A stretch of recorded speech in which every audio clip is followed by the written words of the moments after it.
අයිබෝවන් සුබදැසනක් ප්‍රාර්ථනා කරන ඔබ සැමට ඔක්තෝබර් මාසයේ 14 වෙනිදා අද බදාදා වෙනදා වගේ බලමු ජාතික පුවත්පත්වල තොරතුරු මොනවද කියලා.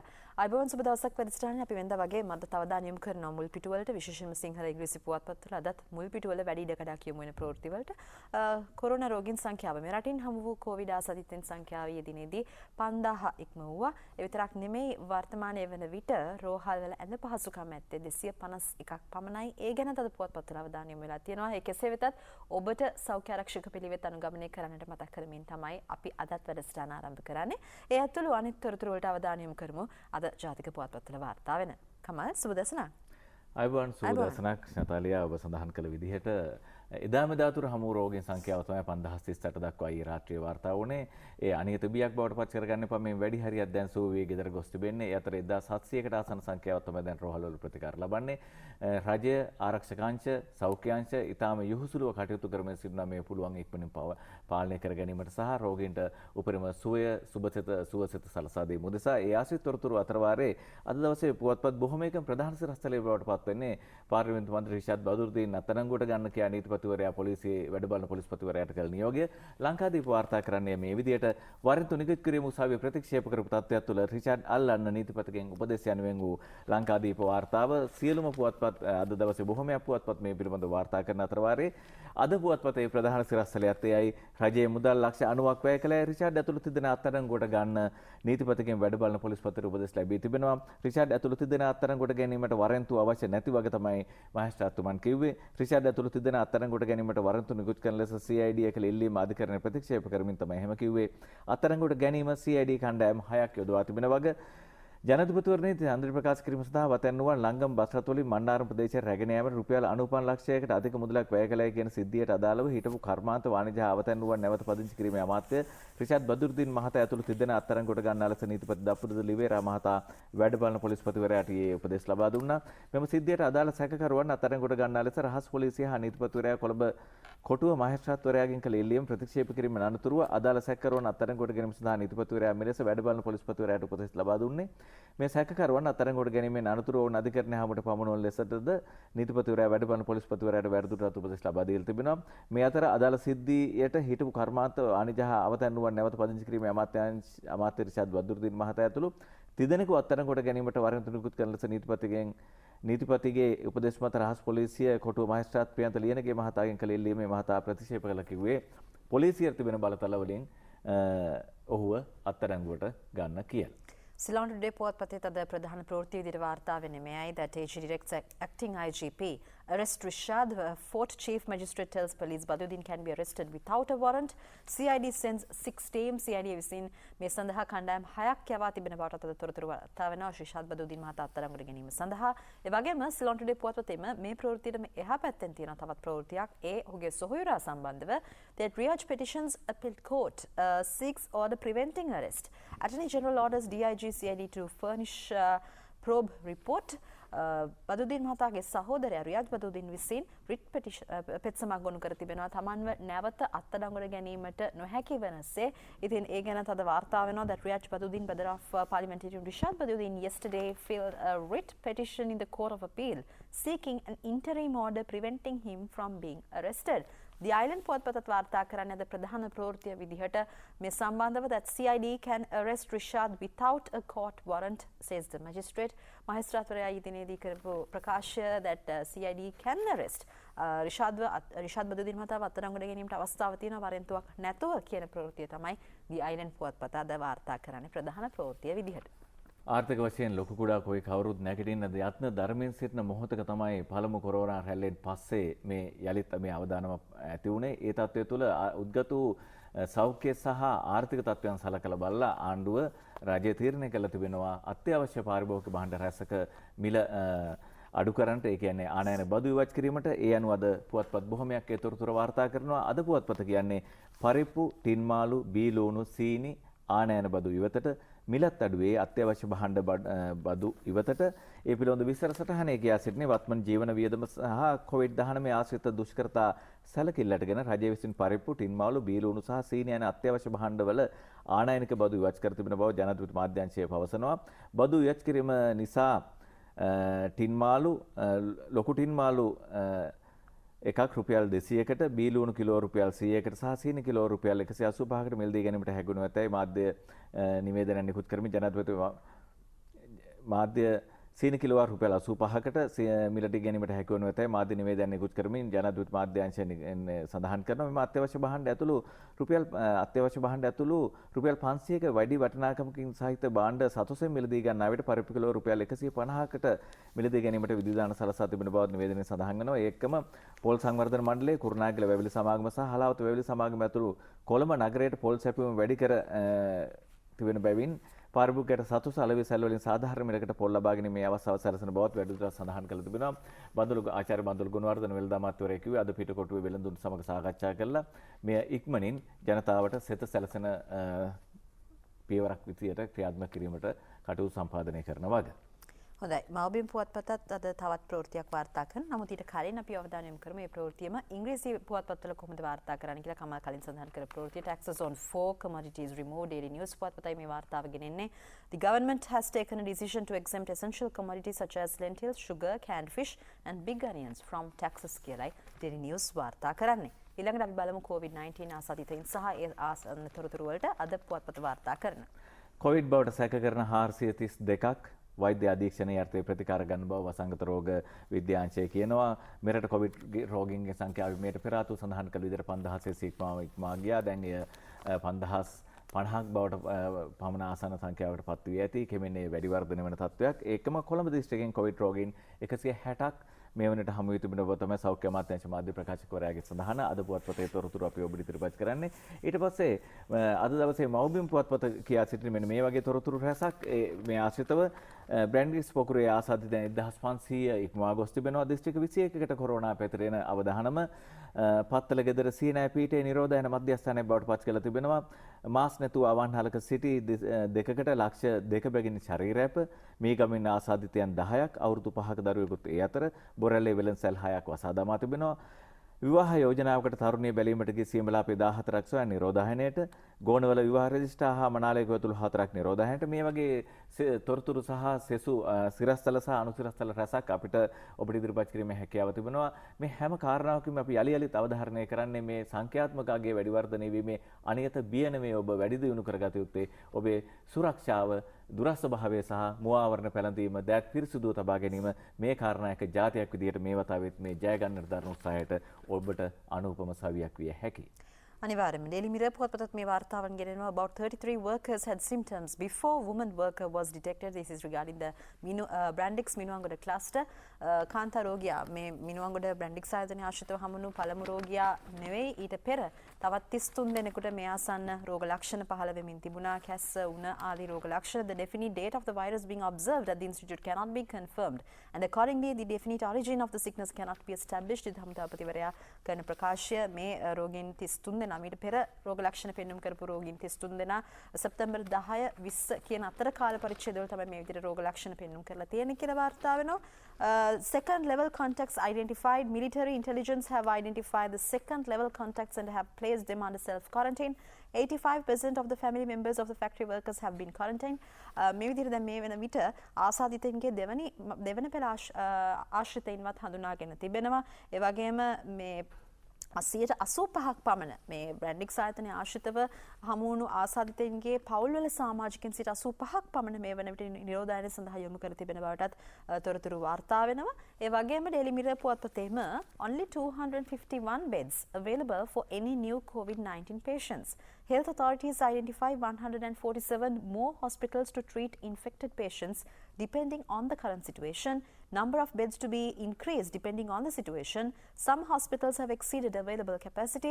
This is where with the latest outbreak of COVID-19 in Minuwangoda that the number of beds have been 251. The National Operations Center for Prevention of COVID-19 outbreak මේ COVID-19 මර්ධනය සඳහා පිහිටුවා ඇති විශේෂ මධ්‍යස්ථානයේ තමයි මේ තොරතුරු අනාවරණය කරන්න කමල් තවත් ඇඳ පහසුකම් ඇති 251ක් පමණයි. නමුත් තවත් රෝහල් 147ක් පමණ හඳුනාගෙන තිබෙනවා අවශ්‍ය ප්‍රතිකාර ලබා දීම සඳහා සුදුසුය. ඉතින් තත්ත්වය හමුවේ ඉදිරි තත්ත්වය හමුවේදී එම රෝහල් ඒ සඳහා භාවිතා කරන්නට කටයුතු කරන බවට අද Daily Mirror පුවත්පතේ වාර්තාවේ දැක්වෙද්දී Ceylon Today පුවත්පතේ තියෙන වාර්තාවක් those who died of COVID-19 while working abroad 500 500k, that is like 500,000 rupees compensation for 14 Lankans කියලා වාර්තා වෙනවා. විදේශ රටවල සේවය කරමින් සිටි ශ්‍රී ලාංකිකයින් මියගිය ශ්‍රී ලාංකිකයින් 14 දෙනෙක්ට රුපියල් ලක්ෂ 5 බැගින් ලබා දීමට ශ්‍රී ලංකා රාජ්‍යය තීරණය කර තිබෙනවා. හැබැයි මේ සඳහා ඒ 14 දෙනාම ශ්‍රී Lanka Bureau of Foreign Employment යටතේ ලියාපදිංචි වී සිටි සේවකයින් ඒ අතර නම කාන්තාවන් දෙදෙනෙක් සහ තවත් සේවය කරපු සේවකයන් සෞදි අරාබියේ සහ කුවේටීදී තමයි මේ මරණ වාර්තා වුණේ. මේ 14 දෙනාගේ මරණ වාර්තා වුණේ. ඉතින් මේ 14 දෙනාට ඒ ආකාරයෙන් වන්දි ලබා දීමට මේ පවුල් වලට අවශ්‍ය සහන ලබා දීමට කටයුතු කරන බවට අද තොරතුරු වාර්තා කරනවා සිලෝන් ටුඩේ පුවත්පතේ මුල් පිටුවේ. රජයේ වෛද්‍ය නිලධාරීන්ගේ සංගමය 16 යෝජනාවල් 16 වෙදෑරුම් යෝජනාවලයක් ඉදිරිපත් කළ තිබෙනවා. ඒ විශේෂයෙන්ම ඒ පිළිබඳ සටහනේදී ඔවුන් කියා සිටින සෞඛ්‍ය ලේකම්වරයාගේ ප්‍රධානත්වයෙන් සෞඛ්‍ය අමාත්‍යාංශයේ COVID-19 මෙහෙයුම් ඉදිරියක් ආරම්භ කිරීමේ යෝජනාව අතර වෙනවා. COVID-19 රෝගීන් හා ආශ්‍රිතයන් GPS තාක්ෂණය භාවිතා කර ව්‍යාප්තිය සිතියම් ගත කිරීම, PCR පරීක්ෂා කිරීමට පවතින හැකියාව තවදුරටත් ඉහළ නැන්වීම යන ආදී කරුණු 16ක් මේ යෝජනාවලිය ඇතුළත් බව තමයි සංගමේ ලේකම් වෛද්‍ය සොනාල් ප්‍රනාන්දු මහතා කියා සිටිනේ. රෝග ව්‍යාප්තිය නිසිලස පාලනය කරගත් හැකි මට්ටමින් මර්ධනය කිරීමට අපොහොසත්ව මෙරට සෞඛ්‍ය ධාරිතාව ඉක්මවා යාමක් සිදු වුවහොත් පසුගිය අවස්ථාවලදී මර්ධනය කළ ආකාරයට වෛරසයේ ව්‍යාප්තිය පාලනය කිරීමට නොහැකි වෙන බවත් ඒ නිසා මේ සුරක්ෂාව අත්‍යවශ්‍ය කාරණාවක් වගේ තමයි මේ කියා සිටිනේ. උද්ගත වූ තත්ත්වයේ එක්ක විශ්‍රාම වැටුප් දෙපාර්තමේන්තුව තාවකාලිකව වසා දැමීමට පියවරගෙන තිබෙනවා. ඒ පිළිබඳව සටහනේ කියා සිටින්නේ විශ්‍රාම වැටුප් අධ්‍යක්ෂ ජෙනරාල්වරයා පවතින කොරෝනා වසංගත තත්ත්වයේ යටතේ විශ්‍රාම වැටුප් දෙපාර්තමේන්තුව තාවකාලිකව වසා දැමීමට පියවරගෙන තිබෙනවා. කොරෝනා ව්‍යාප්තිය පාලනය සඳහා මෙම තීරණය ගෙන ඇති අතර ඊයේ සිට මේ ක්‍රියාත්මක වන බවද විශ්‍රාම වැටුප් දෙපාර්තමේන්තුවේ අධ්‍යක්ෂ ජෙනරාල් ජගත් දීදාස් මහතා පවසන වගේ තමයි මේ විදිහට අපිට හමුවන්නේ. ඒකම මහාචාර්ය චන්න ජයසුමන රාජ්‍ය අමාත්‍යවරයා කියා සිටින්නේ පසුගිය දින 9ට PCR 50,000ක් කරලා තිබෙනවා. ඇතැම් පිරිසක් බොරදියේ මාළු බාන්ට උත්සාහ කරාට මේ සෞඛ්‍ය කාර්යාංශ දිවාරෑ නොතකමින් වෙහෙස මහන්සි වෙලා අප්‍රමාණ ජාතික කාර්යභාරයක නිරත වෙ සිටිනවා. අපි ඔවුන්ට ගෞරවපෙන සිහිපත් කළ යුතුයි.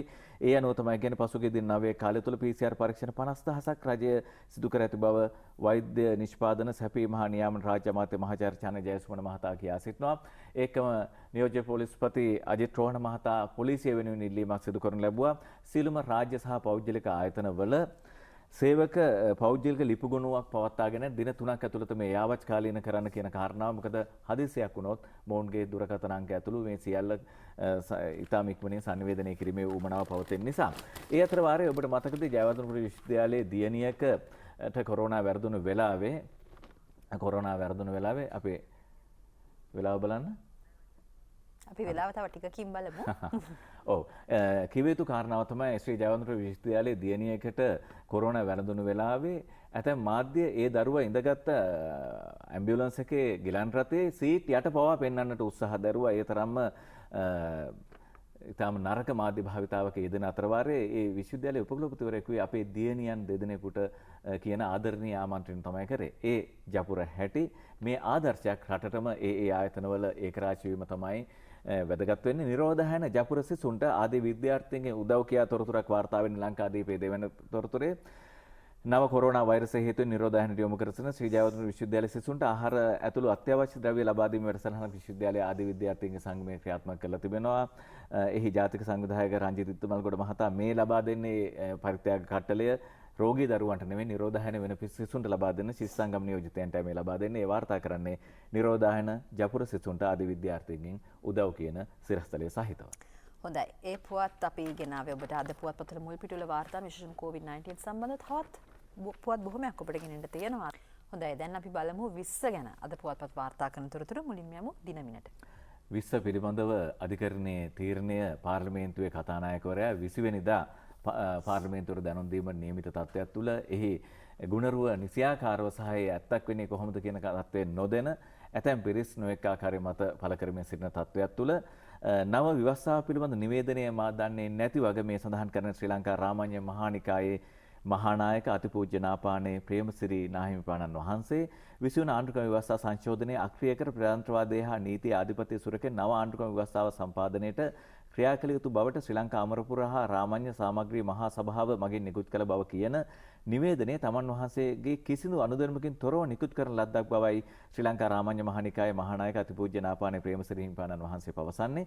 මහානායක ධුරයේ හොබවන තමන් වහන්සේගේ අනුදැනුමකින් තොරව රාමඤ්ඤ නිකාය හා සම්බන්ධ නිවේදන නිකුත් කිරීම සුදුසු නොවන වගත් ලේකම් හිමිවරුන් ඒ බව දැනගත යුතු වගත් තමයි මහානායක ස්වාමීන් වහන්සේ සඳහන් කරන්නේ. ඒ අතර වාරයේ අද රාමඤ්ඤ නිකායේ සහ අමරපුර සංඝ සභාවේ ලේකාධිකාරී හිමිවරුන්ගේ 20 ගැන ප්‍රකාශය මහානායකවරු ප්‍රතික්ෂේප කරති යන සිරස්තලයේ සහිතව වාර්තා කරන්නේ මව්බිමත් එකී තොරතුරුමයි එකී ස්වාමින් වහන්සේලා දෙනමගේ ඡායාරූප සටහන් එක්ක අපට නොදන්නා කළ ප්‍රකාශවල වගකීම ගන්න බෑ.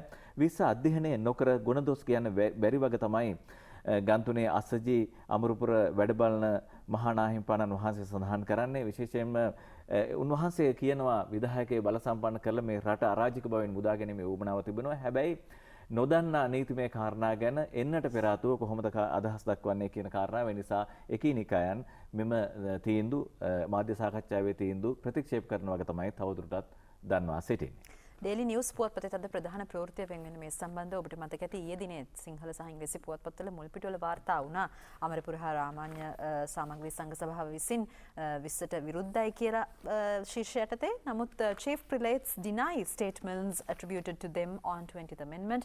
This is where the chief prelates of Amarapura Nikaya and Ramanya Nikaya yesterday stressed that they did not hold any official discussion on the 20th amendment to the constitution, nor were they aware of the media statements issued on Monday with regard to that matter. Daily News පුවත්පතේ මුල් පිටුවේ විදිහට වාර්තාවේදී අපි ඊළඟට අවධානය යොමු කරන්නේ දිනමින පුවත්පතේ මුල් පිටුවට. ETI මූල්‍ය නීති රැසක් කඩ කර තිබෙනවා. ඇමති කෙහෙලිය රඹුකැල්ල ඊයේ කැබිනට් තීරණ දැනුම් දීමේ මාධ්‍ය හමුවේදී මාධ්‍යවේදීන් අභිමුඛ කියා සිටියේ. ඒ පිළිබඳව සටහන් අද ඉදිරිපත් කරන මව්බිම් පුවත්පත ඇතුළු පිටුව කියන්නේ ETI EAP මාධ්‍ය ගණදෙනුව නීති විරෝධී වහම නැවත පවරා ගන්න කොමිසම නිර්දේශ කරයි නීතිමය පියවර ගන්න කැබිනට් අනුමැතිය ලැබී තිබෙන වගේ තමයි මේ කියා සිටින්නේ. ETI හා EAP මාධ්‍ය ජාලයද ඇතුළු ව්‍යාපාර විකිණීමේ ගණතුර මුළු මුනින්ම නීති විරෝධී බවත් වහම ඒවා නැවත පවරා ගැනීම රජය කටයුතු කළ යුතු බවත් ඒ පිළිබඳව විමර්ශනය කළ ජනාධිපති කොමිසමේ නිර්දේශය සඳහන් වෙන වගේ මෙම ව්‍යාපාර හිමිකරුවන්ව සිටි එදිරිසිංහ පවුලේ සමාජිකයන් අයථා ලෙස මුදල් අයථා ලෙස උපයා ඇති මුදල් යොදවමින් හිමි කර තිබෙන දේපල විකුණා ඉන් ලැබෙන මුදල අගතියටපත් වූ පුජ්‍යලයන්ට තැන්පත් කරුවන්ට ගෙවීම සඳහා සංශෝධිත 2006 අංක 5 දරන මුදල් විශුද්ධීකරණ පනතේ විධිවිධාන උල්ලංඝනය කර ඇති බවට ප්‍රමාණවත් සාක්ෂි ඉදිරිපත් වී ඇති බැවින් ETI සමාගම හා ඊට අනුබද්ධ සමාගම්වල අධ්‍යක්ෂවරුන් ලෙස කටයුතු කළ පිරිසේ නාමයන් සඳහන් කළ තිබෙනවා.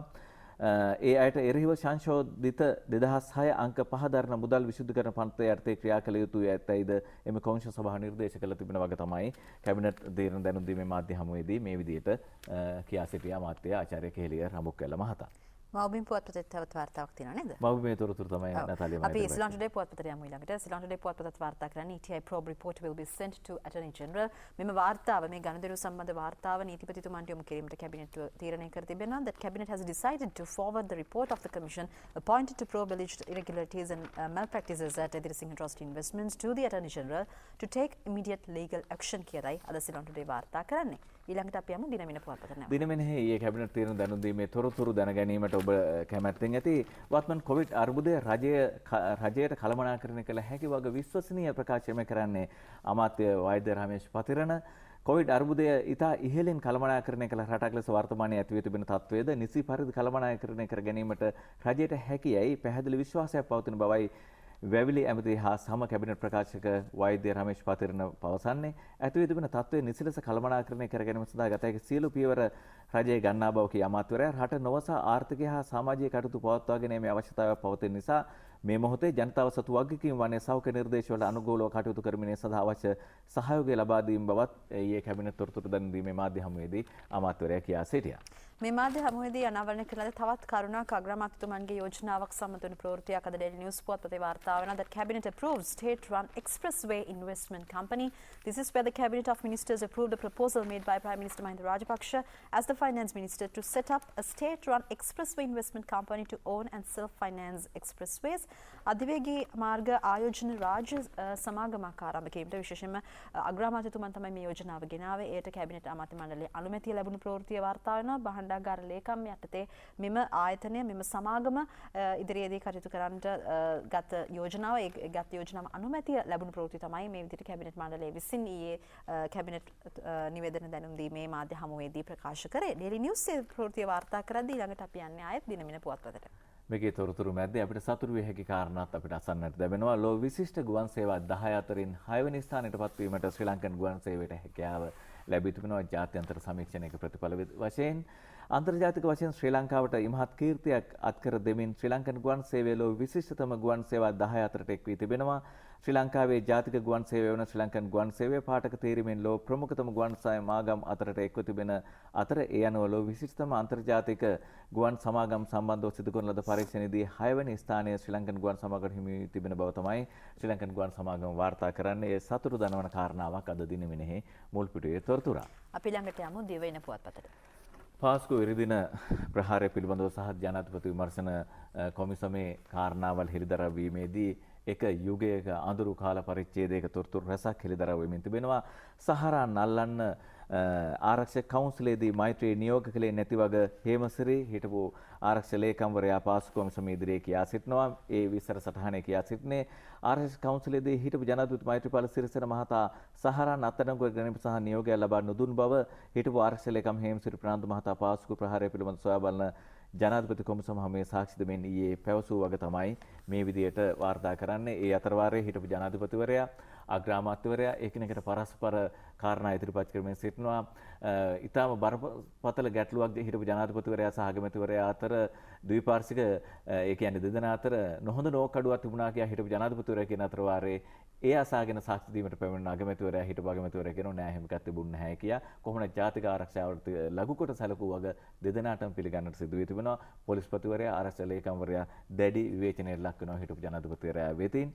මේ තොරතුරු පාස්කු අලුත්ම තොරතුරු අද දවසේ පුවත්පත් වලට ඇවිල්ලා නැහැ. අපිට හෙට දවසේ දැක ගැනීමට හැකියාව ලැබෙයි. ඒකේ තොරතුරු.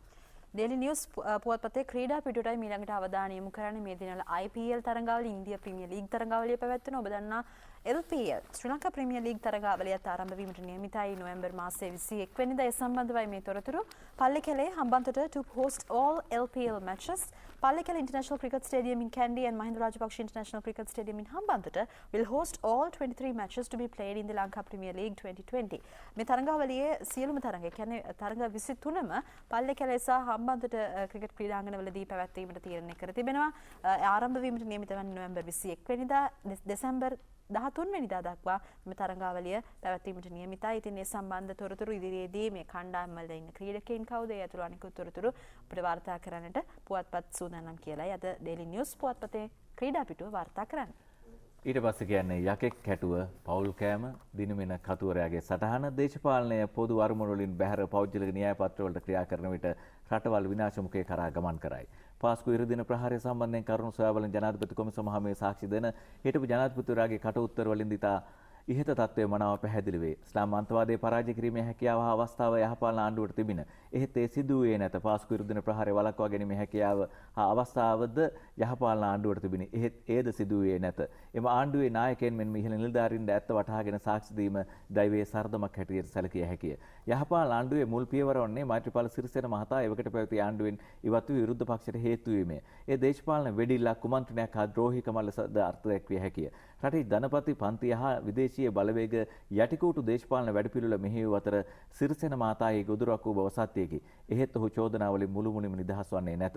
රාජපක්ෂවරුන්ගෙන් පෙරලා වාඩුව ගැනීමේ යටි අරමුණ මෛත්‍රීපාල ළඟ තිබෙන්නට ඇත. එය පෞද්ගලික දේශපාලන ඉලක්කයකි. එය රනිල්ගේ දේශපාලන න්‍යාය පත්‍රය සමග හොඳින් ගැලපිනි. යහපාලන සභාගය පිහිටුවීමේ කතාව එලෙස විග්‍රහයට ගෙන යා හැක. හිටපු ජනාධිපතිවරයාම පෙන්වා දෙන අන්දමට යහපාලනය යනු යක්ෂයා සමග දීඝ කෑමකි. එය නොගැලපෙන විවාහයකි. සමගියෙන් දීඝ කෑම සිදු වූයේ ඉතා කෙටි කාලයකි. එතෙන් සිට ගැටුම ආරම්භ වුණා. ඒ ගැටුම නතාලියා කාටුන් වල පෙන්වන්න මෙන්න මේ විදියට අද දවසේ පුවත්පත් විස්තර වලට පාසු විරදෙන වාර්තාවන් සියල්ල නොආවට මෙන්න අද අංජන ඉන්ද්‍රජිත් කාටුනේ පෙන්වන්න මේ විදියට 2015 දී මනාලිය කැඳගෙන යනවා. බොහොම සතුටින් සෙමෙන් 2016 දී ඔවුන් අවි අමෝරාගෙන ඉන්නවා. මේ අංජනගේ කාටුනය දිනමින මුල් පිටුවේ අපි දකින කාටුනය. ඊට පස්සේ නිමිත්ත එයමයි මව්බිමේ අරුණ පුවත්පතේ හසන්තගේ කාටුනයට මෙන්න කපුකම කරපු කත පිටිපස්සට බලාගෙන ඉන්නවා. මේ ෆ්‍රී ෂූට්ස් එක ෆ්‍රී ෂූට් තියෙනවා. ඊට පස්සේ මේ මෙයාලගේ විවාහය තියෙනවා දෙන්නගේ.